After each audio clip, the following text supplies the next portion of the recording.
स्त्री रोक सकती है? घर में रहने वाली नारी, घर में रहने वाली एक महिला दुनिया में होने वाले आधे से ज्यादा क्राइम को रोक सकती है। कैसे रोकेगी? अपने पति को अच्छा उपदेश देकर, उसको समझाकर, अपने बेटे को अच्छा संस्कार देकर, अपनी बेटी को अच्छा ज्ञान देकर, अपने ससुर को अच्छा ज्ञान देकर, अपने पिता को अच्छा उपदेश देकर, अपने भाई को अच्छा ज्ञान देकर, उपदेश देकर, दुनिया में किसी सरकार की इतनी सामर्थ्यता नहीं है जो क्राइम को रोक सके।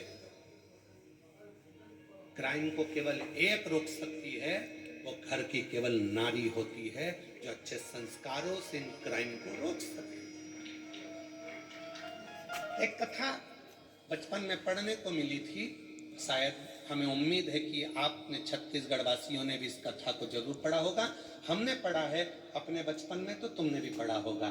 कथा सुनने को मिली थी, पढ़ने को मिली थी। एक छोटा सा बच्चा स्कूल में जाता है पढ़ने के लिए, उसको एक पेंसिल मिल जाती है। वो अपनी मम्मी को आकर बताता है, माँ मुझे ये पेन मिला है। माँ ने कुछ नहीं कहा। बच्चा दूसरे दिन स्कूल गया, कंपास चुरा कर ले आया। पेन का जो बॉक्स होता है बच्चा वो चुरा कर लेकर आ गया। माँ से कहा, माँ मैं आज बॉक्स लेकर आया हूँ। माँ ने कुछ नहीं कहा। थोड़े दिन बाद बच्चा एक किताब चुरा कर ले आया। माँ ने कुछ नहीं कहा। फिर बच्चा कॉपी चुरा कर लाया। माँ ने कुछ नहीं कहा। वो बच्चा धीरे धीरे धीरे धीरे धीरे धीरे एक नामी चोर बन गया। चोर बनकर एक दिन पकड़ा गया, थाने में बंद हुआ। पुलिस वालों ने उसको खूब मारा, अंदर बंद कर दिया। और बंद करने के बाद आखिरी में जज के सामने उसको खड़ा करा गया और उसको मृत्यु दंड की सजा मिल गई। मृत्यु दंड की जब सजा मिली तो उससे पूछा गया, तेरी अंतिम इच्छा क्या है? उसने कहा, मैं अपनी माँ के कानों में कुछ कहना चाहता हूँ, बस अंतिम इच्छा मेरी ये है। उसकी माता को बुलाया गया। उसके मरने के पहले जब माँ आई, उसकी माँ के कानों के अंदर उसने कुछ कहना चाहा। जाओ, तुम्हारा बेटा तुम्हारे कानों में कुछ कहना चाहता है।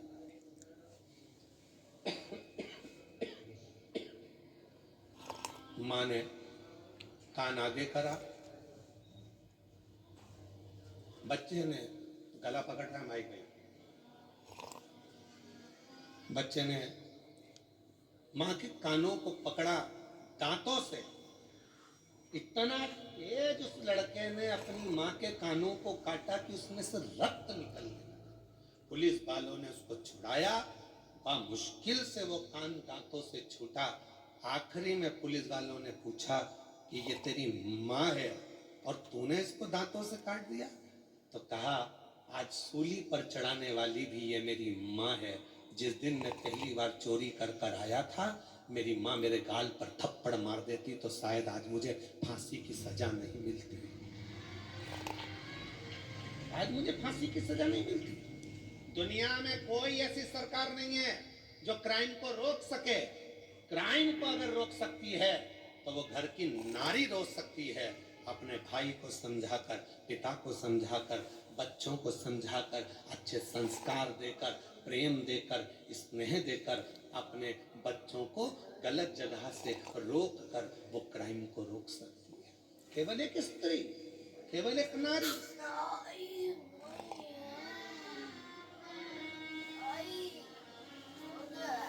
उसको रोकना कठिन है, परंतु माँ रोक सकती है, स्त्री रोक सकती है, नारी रोक सकती है। पकड़ो ये कितना विचित्र प्रसंग है। ऐसे पकड़ोगे ना तो नहीं भीड़ पड़ेगा।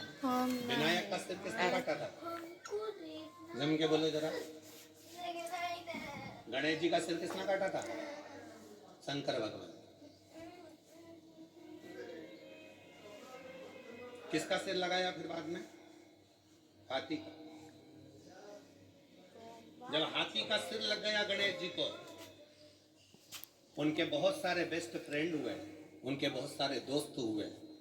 उन्होंने उनको भरना प्रारंभ करा, तेरा पिताजी है, तेरा सिर काट कर तेरे को हाथी का सिर लगा दिया, इंसान का लगा देते, मनुष्य का लगा देते, कैसा तेरा स्वरूप बना दिया। लोगों ने भड़काया, गणेश जी गुस्से में लाल होकर अपनी माता के पास गए। माँ, मेरे पिताजी ने मेरा सिर काट दिया, मेरे पिताजी ने मेरे साथ ऐसा किया, हाथी का मुख लगा दिया। कितना विद्रोह भरा था गणेश जी के अंदर कि तेरे पिताजी ने तेरा सिर काटा, हाथी का सिर लगा दिया। फिर माँ ने समझाया, बेटा तेरे पिताजी साधारण नहीं है, उनने बहुत सोचा होगा, उनको मालूम है कि दुनिया में सब कुछ हो सकता है पर कोई लंबोदर नहीं हो सकता है, इसलिए तुझे लंबोदर बना दिया। माँ ने समझाया। फिर दूसरी बार बारी आई, कार्तिकेय को बैठने के लिए मोर मिल गया, शिव जी को बैठने के लिए नंदी मिल गए, माँ जगत जननी को बैठने के लिए शेर मिल गया, सारे देवी देवता अच्छे अच्छे वाहन पर बैठ गए। आखिरी में गणेश जी को छोटा सा चूहा दे दिया। फिर दोस्तों ने भर दिया, माँ पिताजी को तो देखो, मेरे लिए चूहा दिया, दिख रहा था मेरा इतना बड़ा शरीर है, बैठने के लिए कोई अच्छा वाहन देना था, इतना छोटा सा चूहा दे दिया। माँ ने समझाया बेटे को, बेटे के अंदर विद्रोह उत्पन्न हो रहा था। माँ ने कहा, बेटा तेरे पिताजी समझदार हैं, उन्होंने चूहा इसलिए दिया, बड़े बड़े गाड़ियां ट्रैफिक में फंस सकती है पर मोटरसाइकिल और साइकिल कहीं से भी निकल सकती है, इसलिए तुझे छोटा वाहन दिया गया, छोटा वाहन दिया गया। गणेश जी खुश हो गए, माँ ने समझा दिया, नहीं तो विद्रोह तो कब का चालू हो जाता।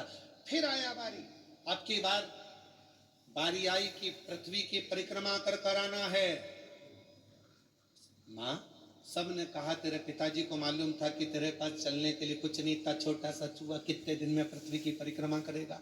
पिताजी को मालूम था कार्तिकेय जीतेगा, उसको प्रथम गिनती में ला दूंगा, पर गणेश जी तेरे पिताजी ने तेरे साथ चाल चल। गणेश जी को विद्रोह आया, माँ के पास गया, माँ देखो पिताजी ने ये कोई बात बोलना चाहिए कि पृथ्वी की परिक्रमा जो करेगा पहले वो प्रथम गिनती में आएगा।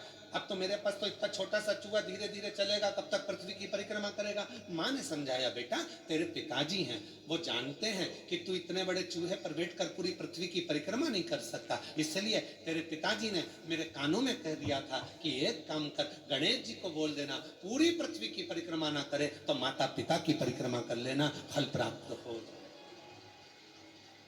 जब जब व्यक्ति के दिल में विद्रोह उत्पन्न होता है, जब जब व्यक्ति गलत सोचता है, गलत विचार लाता है, अगर घर की स्त्री, घर की नारी, घर की महिला, घर की माँ, घर की बेटी, घर की बहन, घर की भाभी, घर की बुआ, घर की चाची, घर की काकी, घर की मामी, घर की स्त्री जब उसको समझाती है तो कोई पुरुष कोई गलत काम करने के लिए जा नहीं सकता। विद्रोह कब उत्पन्न होता है? जब घर की नारी उसको भर दे। देख लो तुम्हारे भाई को, देख लो तुम्हारे मामा को, देख लो, जब अंदर इतनी ईर्ष्या भर दी जाती है कि पुरुष फिर क्राइम करने को आगे बढ़ जाता है और तलवार लेकर चक्कू लेकर दौड़ पड़ता है। 10 मिनट का क्रोध, उस व्यक्ति ने चक्कू मारा, 10 मिनट का क्रोध आया और मालूम पड़ा वो 10 मिनट का क्रोध उसकी 10 साल की जिंदगी को बर्बाद कर दिया। 10 साल की। किसी की सामर्थ्यता नहीं जो क्राइम को रोक दे। क्राइम को केवल एक घर की माँ, घर की स्त्री, घर की नारी रोक सकती। अच्छे संस्कारों, अच्छे विचारों से, अच्छी सोच से, अच्छे भाव से। और मत बुरे कर्म कर बंदे, वरना पछताएगा। भगवान की आँखों से तू बच नहीं पाएगा, तू बच नहीं पाएगा। हरे ओ अज्ञानी मत कर नादानी, अरे ओ अज्ञानी मत कर। तेरे कर्म का फल भी तू ही पाएगा, जैसा किया तूने तेरे आगे आएगा। मत बुरे कर्म कर बंदे, वरना पछताएगा। भगवान की आँखों से तू बच नहीं पाएगा। अमीर बनना सरल है आजा। पर अमर होना कठिन है। पर शिव महापुराण की कथा कहती है अमर होना भी सरल है। जिसने इन चार में से कोई एक बात को अपनी जिंदगी में उतार लिया तो समझ लो कि वो अमर हो गया। हाँ, वो अमर हो होगा। आ रहे हैं फिर। कितने मिनट तक? अच्छा करते चलो। कितने मिनट तक? कितने मिनट? राह में आए जो दीन दुखी, राह में आए जो दीन दुखी, सबको गले से लगाते चलो, सबको गले से लगाते चलो। सबको स्नेह दीजिए, सबको प्रेम दीजिए, सबको करुणा कीजिए, सब पर वात्सल्यता रखिए। जब सब पर प्रेम होगा, सब पर वात्सल्यता होगी, करुणता होगी, तो आप अमर होते चले जाओगे। मेरे देवाधिदेव महादेव ने माँ पार्वती जी को कौन सी कथा सुनाई थी? जम के बोलो। अमर कथा। कहाँ सुनाई थी? अमरनाथ की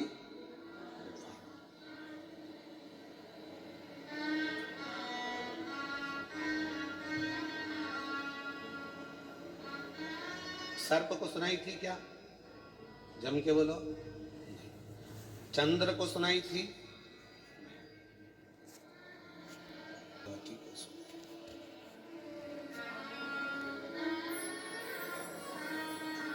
क्यों सुनाई? किस लिए सुनाई? क्या कारण पड़ गया था जो पार्वती को अमर कथा सुनाना पड़ी? उसका केवल एक कारण था, यह आद्य शक्ति पार्वती जगत की माँ है और माँ यदि अमर हो गई तो ये राष्ट्र को अमर होने में कोई दिक्कत नहीं आएगी। संपूर्ण विश्व अमर हो जाएगा। संपूर्ण विश्व। कथा सुन और अमर कथा क्या? कौन सी अमर कथा? जिस अमर कथा को सुनने के लिए स्वयं देवता भी ललायित थे, जिस अमर कथा को सुनने के लिए संपूर्ण ब्रह्मांड के जितने भी देवी देवता हैं वो ललायित थे, उस अमर कथा को केवल भगवान देवाधिदेव महादेव माता पार्वती को श्रवण कराते हैं। केवल माँ जगत जननी को, अम्बा को श्रवण कराते हैं। किस लिए? क्योंकि शिव चाहते हैं कि पार्वती इस कथा को सुन ले, और अगर जगत की माँ एक नारी, एक स्त्री जब इस कथा को सुनती है तो वो अकेली उस कथा को अपनी जिंदगी में धारण नहीं करती, वो प्रसाद के रूप में उस कथा को जनमानस में पहुंचा देती है। पहुंचा देती। हमसे लोग कहते हैं क्यों गुरुजी आपकी कथा में पुरुष लोग कम आते हैं, माताएं ज्यादा आती हैं, जीजियां ज्यादा आती हैं, स्त्रियां ज्यादा आती हैं, उसका कारण क्या है? हमने कहा कथा की जरूरत भी पुरुष से ज्यादा स्त्री को है। क्यों? उसको राष्ट्र का निर्माण करना है, उसको अपने बच्चों को संस्कारित करना है, उसको अपने बच्चों को पढ़ाना है, लिखाना है, विद्वान बनाना है, उसको अपने बच्चों को ज्ञान उपदेश देना है। तो कथा की जरूरत स्त्री को ज्यादा। फिर किसी ने कहा आप स्त्रियों की इतनी तारीफ करते हो, आप महिलाओं की इतनी तारीफ करते हो, तो स्त्रियां रोती क्यों हैं? जरा जरा सी बात आती है और वो रोने बैठ जाती हैं। रोती क्यों है? हमने कहा उनको रो लेने दो, वो अच्छा है। अगर रोएगी नहीं तो रुद्र हो जाएगी, इसलिए उसका रोना भी जरूरी है। उसका रोना जरूरी है। बेटे की गोद, बेटे को बीमार होता हुआ देखेगी, आंख से आंसू बहेंगे, पति को रोगग्रस्त देखेगी, आंख से आंसू बहेंगे। बेटी के ऊपर कोई भी तकलीफ आएगी, आंख से आंसू बहेंगे। परिवार में अगर किसी ने कुछ कह दिया, आंख से आंसू बहेंगे। किसी ने कुछ कहा, आंख से आंसू बहेंगे। पति ने कुछ कह दिया, आंख से आंसू बहेंगे। क्यों रोती है स्त्री? तो कहा उसके रोने दो, क्योंकि उसके रुदन में उसका भीतर का रौद्र स्वरूप बह जाता है। अगर स्त्री रोती नहीं है, फिर वो रौद्र बन जाती है, और ऐसी रौद्र बनती है कि फिर वो किसी को देखती तक नहीं है, जैसे भद्रकाली माँ अम्बा जगदम्बा काल का बन जाती है।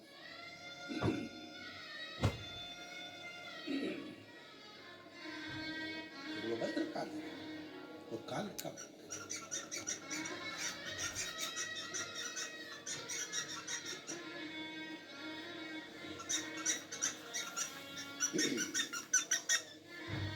देखो चाय खोल भद्रकाली लिया काल का तो कस्तूरी। छान लिया अभी। आपने देखा माँ काली का चरण किस पे रखा इसको हुआ? परेशान करें। बोलो जम के बोलो। झूठ बोलोगे? नीचे जा कौन रहे सोए? थे माँ, रही थी, देखो हम्म? कौन आया। जम के बोलो कल जरा। घंटा हो गया थे आप। बाबा तुम 2 घंटे से ली थी। तो हम बड़े हैं। क्यों?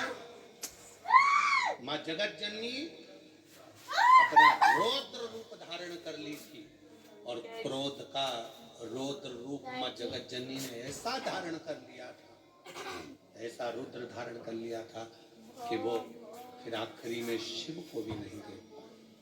अच्छा रेल वाला गा रहा भगवान शंकर को भी नहीं,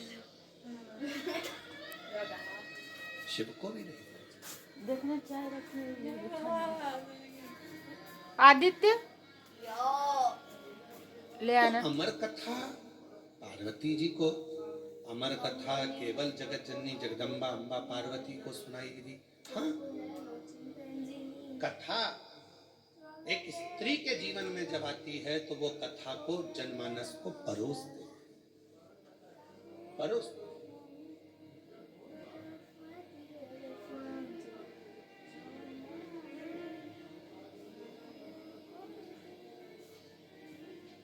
दुनिया में केवल एक स्त्री ही ऐसी है, महिला, एक नारी ही ऐसी है, जब सब खा लेते हैं तब आखिरी में वो खाने बैठती है, भोजन करने बैठती है। अरे बाप जो मिल गया उसमें भी उसकी तृप्ति होती है, नहीं मिला उसमें भी उसकी तृप्ति होती है। दूसरे को खाता हुआ प्रेम से भोजन करता हुआ देखकर वो संतुष्ट हो जाती है, वो संतुष्ट है। एक नारी, एक स्त्री।